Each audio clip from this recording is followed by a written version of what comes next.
Hello everyone and welcome to my channel. Today we're doing a reading for sign of Sagittarius, and keep in mind that this will not resonate for every Sagittarius. If you like a personal reading, it's going to be the first link in the description down below. I repeat that. First link in the description down below for a personal reading. You'll also find a bunch of other things there in the description. You can find my Etsy shop, which has my tarot and my oracle cards on there. A bunch of things there on my Etsy shop in the description down below. You should definitely go check that out. Go in there, go buy something. Really appreciate that. Currently have a sale going on. You can also find my shirt store, my website, different social media platforms I'm on, as well as Patreon. All that's in the description down below. If you'd like to donate to the channel, feel free to do so. I do appreciate donations here. So, Sagittarius, before we get into your reading, first let's say some prayers. First, we have number 29 with the goddess Kali over here.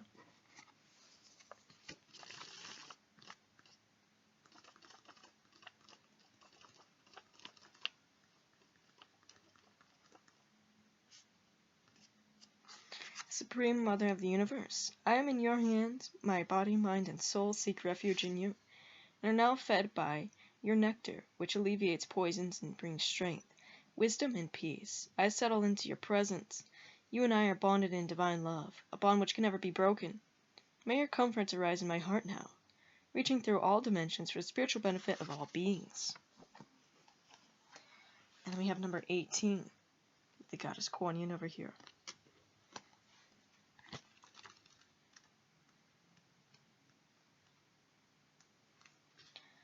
Take me into your heart, beloved Kuan Yin. Fierce with love, where the pure fire of peace burns eternally. May I be blessed with peace and protection now and always. May I feel the loving protection of your consciousness within my own heart. Alright, Sagittarius, so that is the prayers. Now let's see what Spirit has in store for yourself. What are the messages here? What's happening?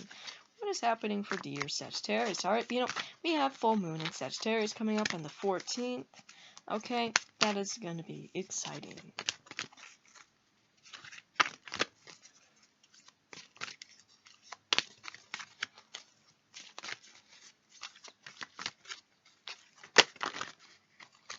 Card going to fall out, but not fully.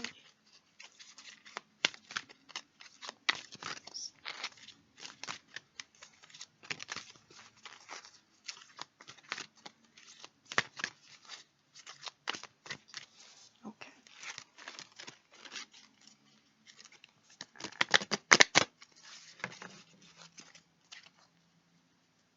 We have number 33 with Chiron. Healing. Alright, which this does kind of remind me of you here, Sagittarius. Number 44, so 44, 33, we have Sacred Union. You're having a Sacred Union here, Sagittarius. Okay, we have number 12 with Helios, Illumination. Okay, so I feel like there's a lot of healing going on. There's a lot of things being illuminated. Okay, there's a lot of healing of wounds here, emotional wounds. And you're having a sacred union, okay? Like, yes, this can be like a sacred union with the spirit, but I do feel like there is someone coming towards you where it's a very healing union. You know what I'm saying here, Sagittarius? And I feel like that's a lot of the purpose of it. So let's read more into your cards. These are also the beings connecting with you, by the way, okay? So number 12 is the first one. The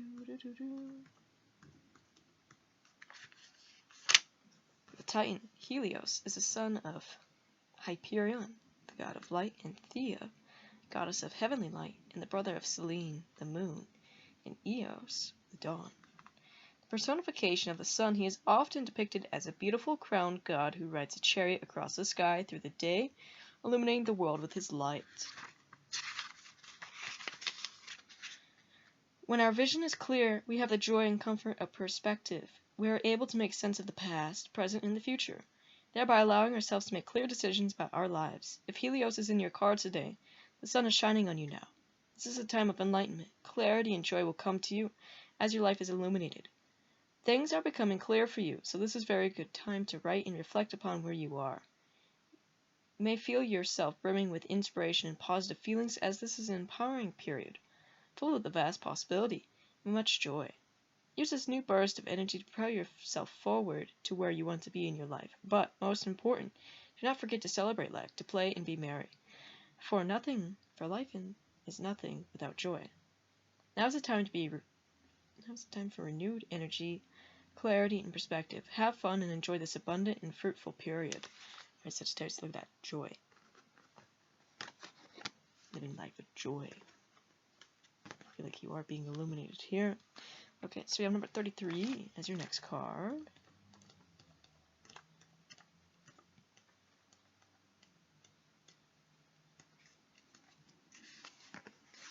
It says Chiron is a centaur, a creature that is half man and half horse. While most centaurs do not have divine parentage, Chiron is born of the union between Kronos and the nymph. I don't know how to say that word, but the wise centaur was a teacher to many heroes, including Achilles, Hercules, and Peleus. Chiron was also known as a great healer, but one day Hercules accidentally shot him in the thigh with a poisoned arrow. Chiron was unable to heal himself. Being immortal, he could not die, but he suffered great pain. Chiron and Hercules convinced Zeus to allow Chiron to give up his immortal life in exchange for the life of Prometheus, whom Zeus was torturing for stealing fire and giving it to man. Chiron was then placed in the sky as a constellation, Sagittarius. So you see that? Yes, Sagittarius. Sagittarius. This is you here. All healing requires a sacrifice of some kind. We must give up that which is keeping us bound in pain, which is usually related to that which is keeping us bound in comfort. Sometimes it feels harder to give up the old, comfortable thoughts and beliefs that are actually keeping us miserable than it does to be happy and healthy. If you've drawn this card, you need healing in your life. Whether you require physical, mental, or emotional healing, you must pinpoint which aspects of your life are in need of balance. This may relate to school, health, or relationships. You may need to make some active changes in these areas in order to bring them back into an essential state of inner balance.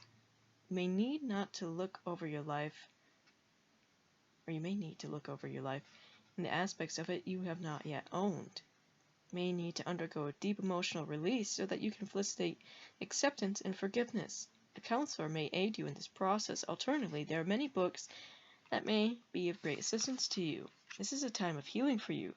Chiron informs us that the great gifts we impart to the world come from our greatest wounds. Through this process of healing, you can learn about the inherent gifts that exist within you and make the heroic choice to use your gifts for the greater good. The decision to be a healthy person is the greatest gift you can offer the world. Alright. Then we have number 44.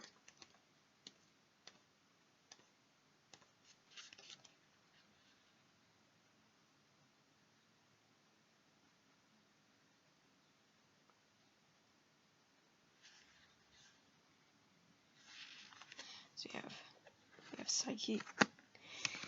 Psyche was originally a mortal princess, but she ended up becoming the goddess of the soul after completing tasks given to her by Aphrodite. In the myth of Eros and Psyche, Eros' mother, Aphrodite, who was jealous of Psyche's great beauty, ordered Eros to make her fall in love with the ugliest man in Greece. Instead, Eros fell in love with her himself. An oracle told Psyche's parents that she was not destined to be with a mortal man, and advised them to place her at the top of the mountain peak. Her parents complied, and a wind carried her away from the peak to a beautiful palace, where she lived with Eros in secret as his wife. Eros forbade Psyche to look at him and only came to her at night. When her sisters visited, they filled her head with doubts about whom or what she had really fallen in love with. During the night, while Eros slept, Psyche crept into the bedchamber with a lamp to see who he really was. Oil from the lamp dropped onto him, and he woke up and flew away in sorrow when he realized she had betrayed him. Tormented by grief, Psyche asked Aphrodite to allow them to be together. Still jealous, Aphrodite gave Psyche impossible tasks to complete in order to be with her son again. So Psyche had to sort through a large number of mixed grains, steal golden wool from vicious sheep, fetch water from a river guarded by serpents, and go into the underworld and bring back some of Persephone's beauty in a box. Through courage and divine assistance, Psyche completed all the tasks. When Aphrodite would still not allow her to be with her son, Eros begged Zeus for help. Zeus brought Psyche up to heaven and made her immortal, and Psyche and Eros were together again. Aphrodite and Psyche then reconciled. Eros and Psyche's story illustrates the exact process every relationship must go through in order to experience true love. It shows what happens when desire falls in love with the psyche, the soul. At first, we feel joy, but doubt and mistrust and eventually emerge, and personal issues arise. These negative elements could sabotage the union. Like Psyche, we must undergo a rigorous sorting process as we clear away our inner baggage in order to heal our relationships and bring them to a higher place. This is the period for you to put yourself and your emotions in order. You must face your own fears, sort out through your beliefs about love, and truly love yourself and know your own worth. If you clean things up emotionally, you'll experience the joy that follows. This process continues throughout your life and the life of each relationship. Some new problem or issue will always crop up, but you must be yourself again. And you must begin again. This is a natural cycle. It's time to look at yourself and face the fact that you are completely responsible for your relationships. Do you believe you are worthy of love and respect? Unless you can truly love and honor yourself, you cannot have a healthy relationship with someone else. Whether you need to lay better boundaries, be more direct, be less needy or insecure, or be happier and clearer with your own self, it's time to really face up to the negative patterns, beliefs, and habits that have contributed to the difficulties in your relationships. Clear those issues out so that your relationships can reach greater heights. All right, Sagittarius. So make sure you're happy with yourself first before this relationship, right?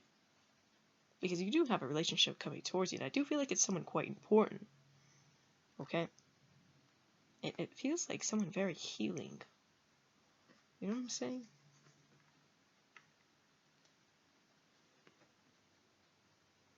Can be another Sagittarius like yourself, Sagittarius or Leo. So you have the sun over here, the sun god. Or like they have those placements. Either way. That's messages for you.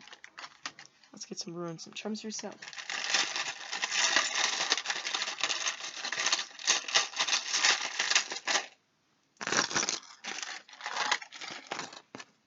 So you have the sun wheel which you're connected to, so you are definitely connecting with the sun god. We have Horus. We have obsidian, which is a protective stone. We have Thoth. These two dragon lovers, one being fire, the other one being water or ice. We have this raven, which can symbolize magic, Sagittarius. We have you being protected here, protected from hardships. Alright, there's things that's happening where there's a lot of completion and successful here. Okay, and there's definitely like there's some big union coming up for you, alright? And this is like a romantic union, Sagittarius. But I feel like this person's not like any other person. You know what I'm saying? Like it's gonna be, and you're gonna feel it, alright? You're gonna know. There's not gonna be no questioning of like, well, is it? You know, you're just gonna know.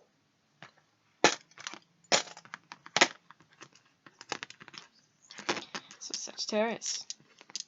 That's all I have for you. Like I said, first link in the description down below for personal reading. Also go to my Etsy shop, go and go buy something. Really appreciate that. And if you want to see more content, don't forget to subscribe. Bye guys.